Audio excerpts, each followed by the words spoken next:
Hello, and thank you for tuning in to episode 2 of You-niverse Healing. I'm your host, Jessica, and today what we're going to be talking about is food and health.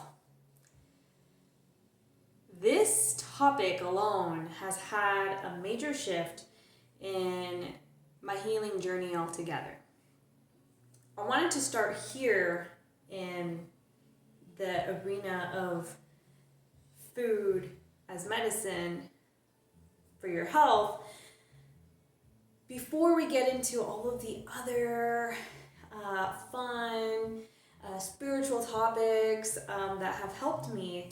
However, I wanted to start here because it's grounded, it's tangible, and honestly, this is where it's at, first and foremost, before you go exploring other worlds or other dimensions or, other parts of your psyche or your subconscious and things like that. That is very powerful work, and we will definitely get into that.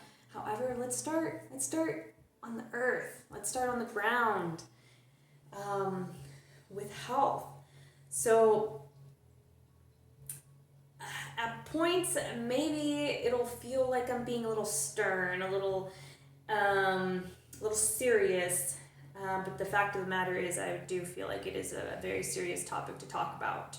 A lot of the food that is readily available for people isn't really food. It's, quite frankly, a lot of it is poison, and a lot of it is keeping people with that foggy brain. For some, and I would even say a lot of people, they're disconnected from their heart, they're disconnected from spirit, and a lot of that has to do with the diet. Diet has everything to do with your experience of the world, with your experience of yourself, with your self-esteem. It has everything to do with how you function in this life. And in particular, quality of what you consume has an effect all around on your physical body, on your emotions, your mental health, and even spirituality, and whether or not you're able to perceive spiritual things or not. So I guess where I want to start, I want to start at soil. Obviously, a lot of you know that processed foods are no good for you. They never have been, and they never will be. And they aren't, good for you. They aren't good for your children. They aren't good for your family. And disease, it's one hell of an event to happen to your life or someone that you care's life, but it is 100% preventable.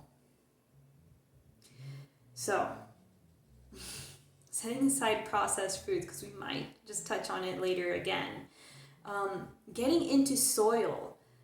The soil of today's age is deeply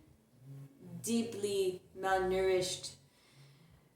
It is lacking in a lot of essential vitamins, nutrients, if you didn't catch that. A lot of vital components that are necessary in the soils.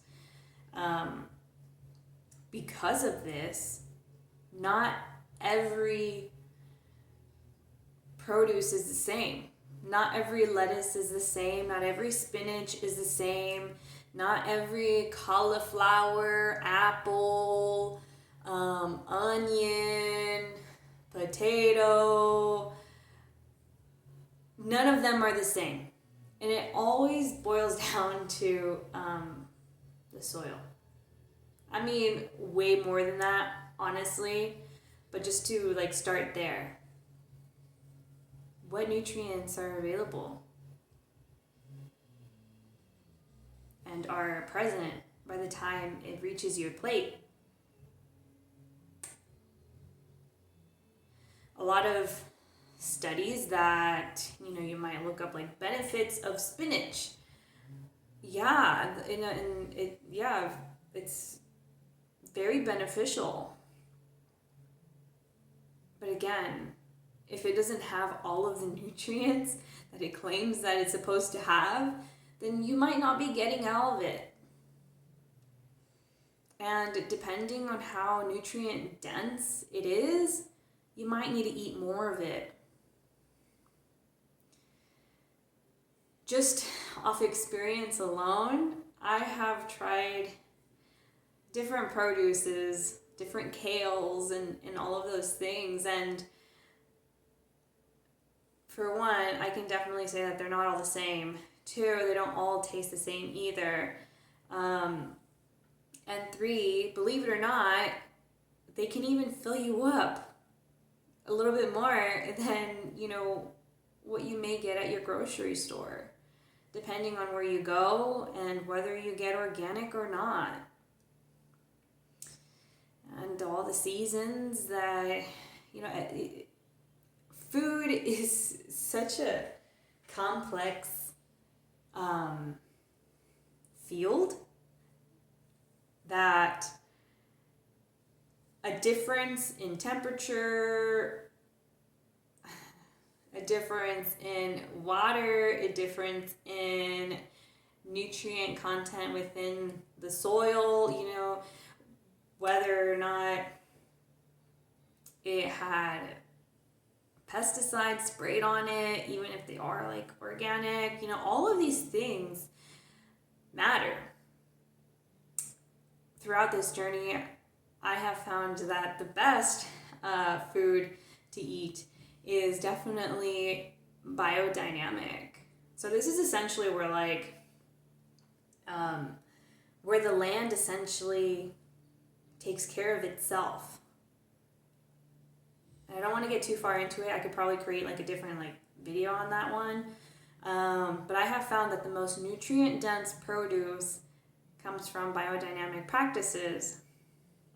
However, I have had some produce that was pretty nutrient dense in aquaponic practices. But I haven't visited these farms myself to really know too much about it. So what I'm trying to introduce to you here is that all of the different growing practices affect the end product, being your tomato, your potato, your cabbage, your kale, your spinach, your food, legitimate food that grows naturally from the earth, right?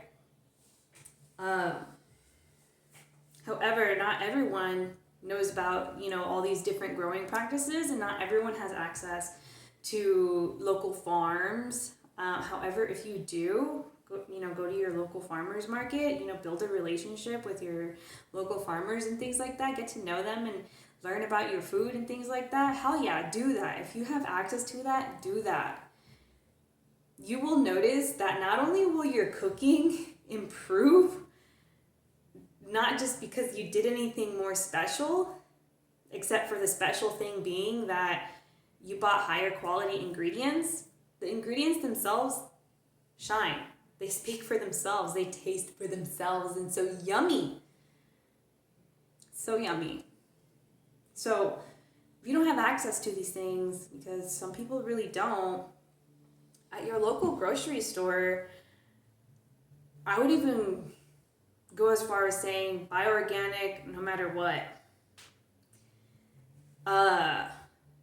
Is this cost effective? Depending on who you ask, they might tell you no. But I personally will tell you yes. Your health doesn't have a price tag on it. Right? You want to live for a good while. You want to live a healthy, life. want to be able to not experience backaches by the age of 30 or even 25. A lot of our youth looks older than they really are. And that's pretty sad. But, the cells don't lie, What you feed yourself feeds your cells, and that affects how they work. So, anyway, yeah, is organic cost effective? I would say yes, because they are more likely to be more nutrient dense. They're more likely to taste better, increasing just your, enhancing your meals and your experience of making them, particularly eating them, because that's the funnest part, right? Is when you get to actually eat it. And it's flavorful. If you don't even want to look at it from a nutrient standpoint, it tastes better. And you'll be able to taste it in your food. Now, if you do want to talk about price and things like that, well, you could feed yourself crap. However, medical bills are not cheap. They are expensive, and they keep you in that loop of debt, medical debt. It's a real problem.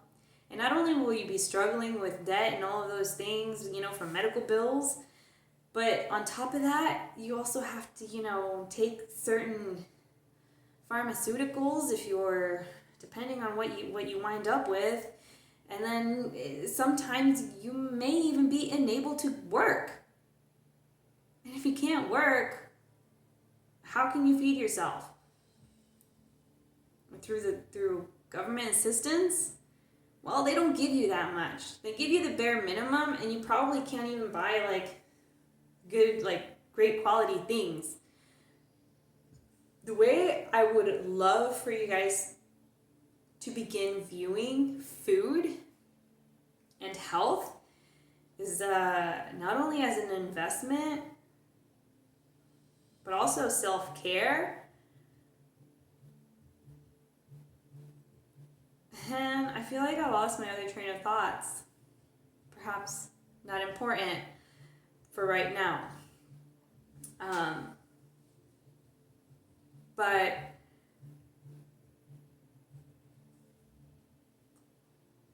our food has to be processed in our bodies. Are there any nutrient deficiencies in the ingredients? A lot of it, yes. Food has a direct correlation to our mental health. So, anxiety. You anxious all the time? You moody? You experience terrible cramps? If you're a woman or a female, not quite a woman. Are you able to experience orgasms? Yeah, your diet affects this. What you eat affects this. Do you have erectile dysfunction? Can you get your pee-pee up? Does it work? Or do you have to take Viagra? Yeah, pay attention to what you're eating.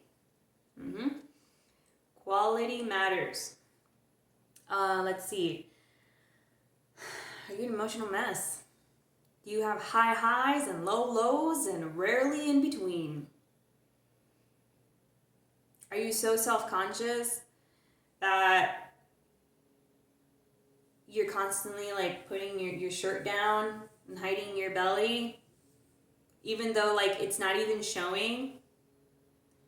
Do you look at the ground often because you have low self-esteem?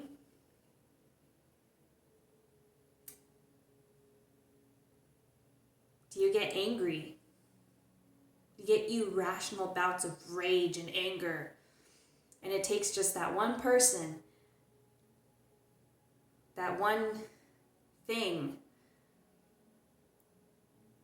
that triggers you into spiraling down into a hellhole of rage, and then you blame that person, You yell at that person.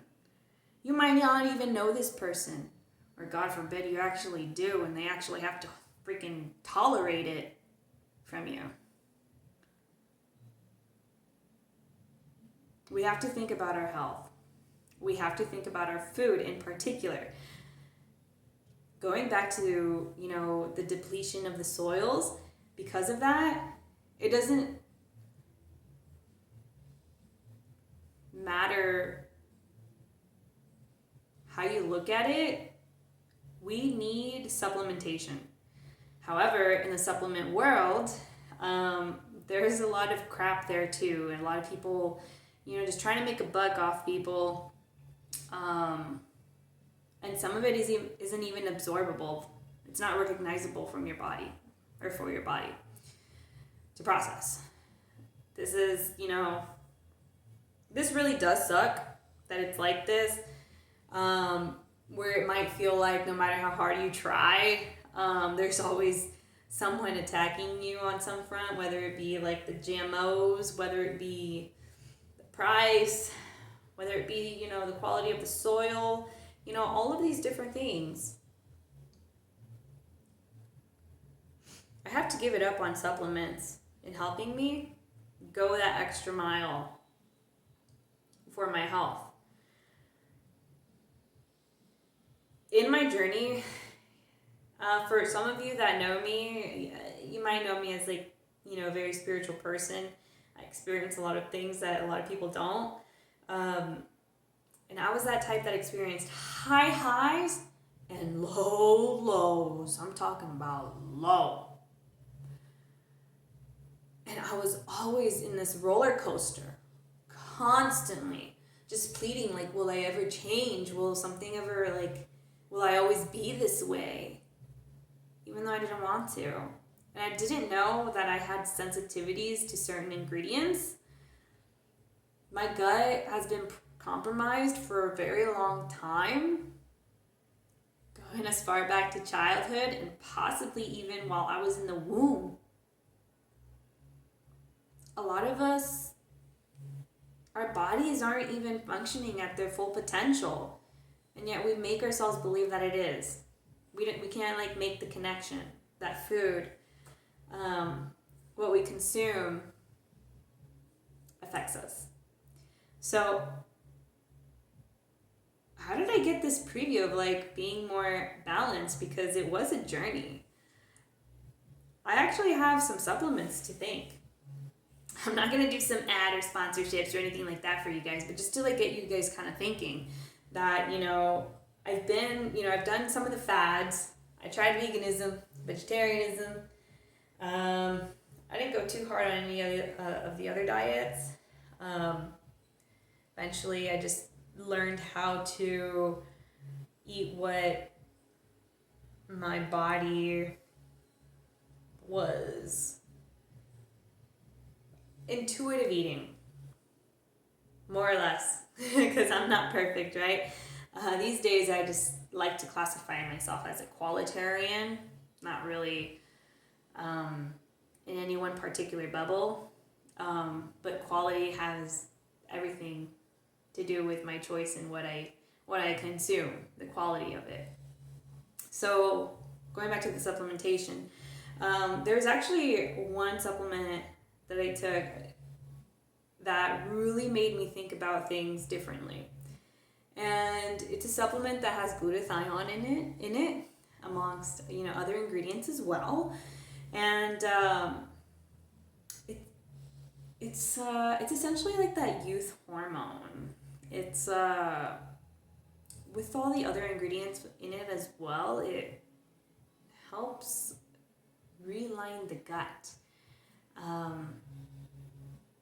And introduce some good bacteria into your gut. And when I tried this, because my partner, he was on it. He was on it for 3 months straight at this particular time, and he actually gave me, a week sample. And to my surprise, I experienced 1 whole week balance. No highs, no lows. I was centered. It blew my mind that I could even experience that. And I became deeply thankful for that. And we learned more and more about, food, supplementation. We took the education part a little more seriously, and learned that there's a lot going against us, and it's not any one particular person's fault. But once you know, it is your fault. What you do after. Now, I don't want to be the type that tells you don't eat sugar, don't eat sweets, or anything like that. Again, quality over anything else, right? You don't want to go back to the processed foods in order to get your sweets. No, if you can make it yourself, do it. If you don't have time for it, why are you eating it? Something that I briefly want to touch up on is parasites. If you have, experienced the SAD diet, aka the standard American diet, you probably have parasites. You have bad bacteria that's controlling your thoughts and your emotions and all of those things. I don't know if controlling would be the best word, but that's just to put it, very simply. They influence how you feel, how you think. Yeah. So you really want to let those go. And eventually, cleanse your body and all of those things. But, that's a whole other topic on a whole other video.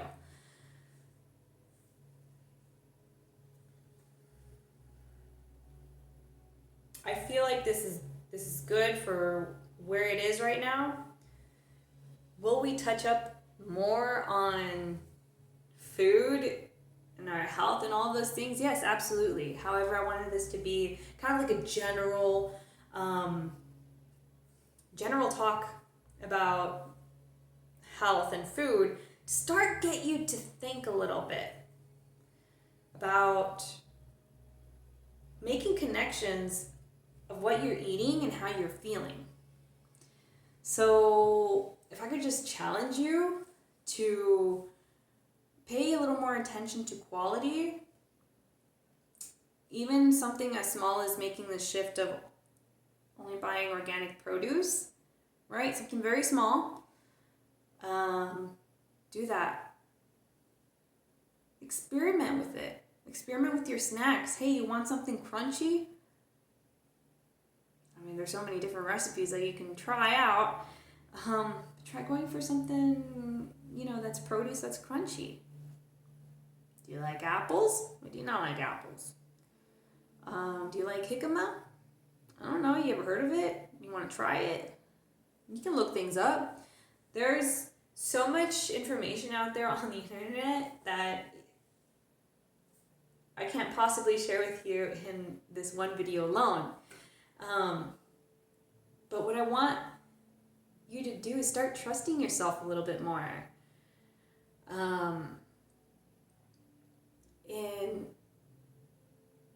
trusting that what you feel gravitated towards, produce-wise, start there.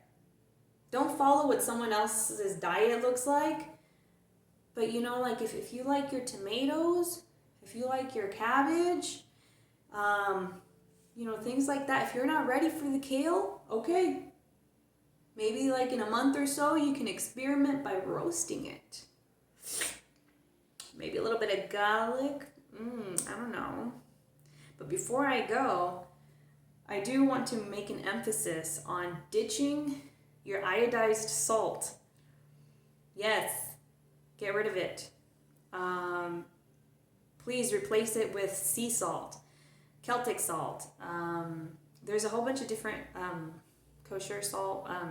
You can have that. And if you wanted to do research, do it. But for sure, get rid of the iodized salt. That is dehydrating you. Not all salts dehydrate you. Iodized salt is stripped of its minerals. It says it's got iodine or whatever, but is that it? Right? You need so many other minerals. And that assists in keeping you hydrated. I want to talk about water in a completely different episode because that is important. That's very important. And that's very extensive in and of itself. Let's see. Also, before I go, ditch your canola oil as well as your vegetable oil.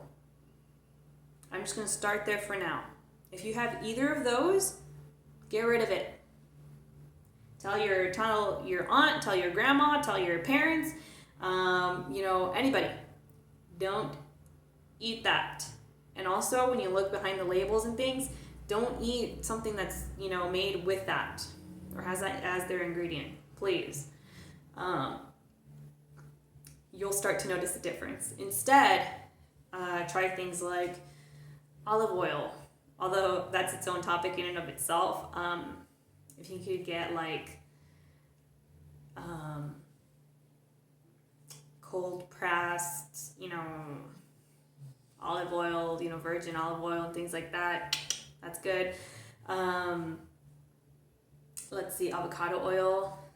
I don't cook too much with coconut oil. I use that one sparingly, just for my own reasons. Depending on who you talk to, they might tell you different things. But that one seems to be alright.